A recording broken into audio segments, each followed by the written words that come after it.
Welcome to World Ocean Radio. I'm Peter Neill, Director of the World Ocean Observatory. How many editions of World Ocean Radio have addressed the critical problem of plastic in the ocean?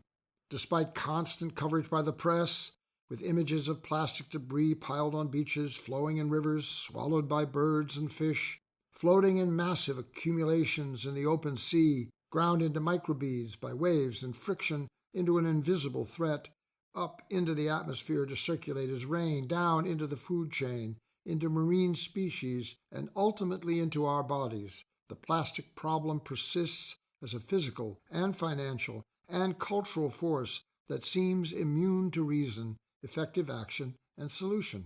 I'm asked all the time, what can we do about plastic?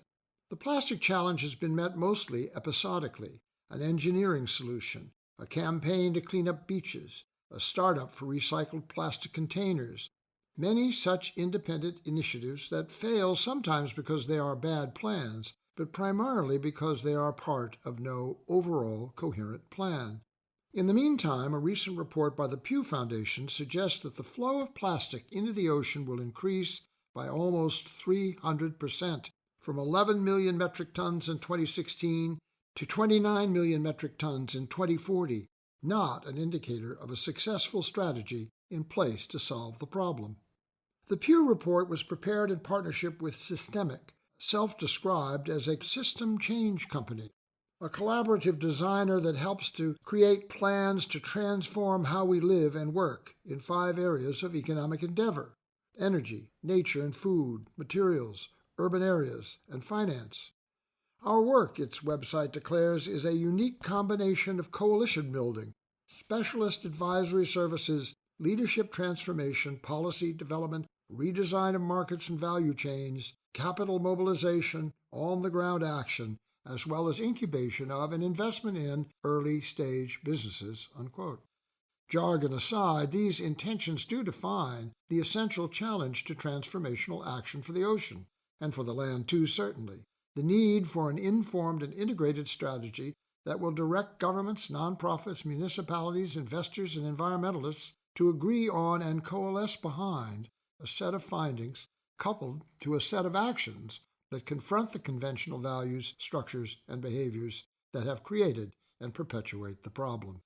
Beyond documentation of unabated plastic production, discard, and inadequate response, the findings include that current commitments by major industries and governments are not even close to the established goals, that there is no single solution to all the plastic challenges, upstream and downstream response needed to be deployed together.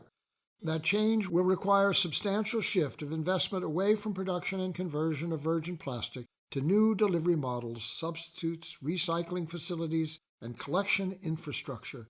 That high-income countries, as the major producers, should take the lead in reduction, and that every delay simply exacerbates the problem.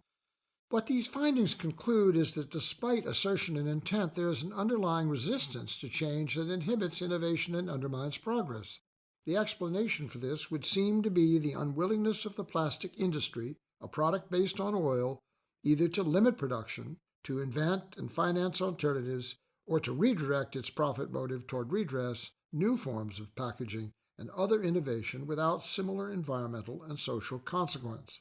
Governments seem disinterested, regulation limited, and the power of public opinion discounted with certain exceptions, the plastic bag foremost among them. Where I live, in a matter of months, the banning of plastic bags at supermarkets and other locations was enacted, motivated primarily by local activists who persevered from the bottom up through local ordinances and political will, who demanded change and were successful almost overnight. It was an astonishing demonstration of public interest, and the plastic bag production and use around here was reduced to zero.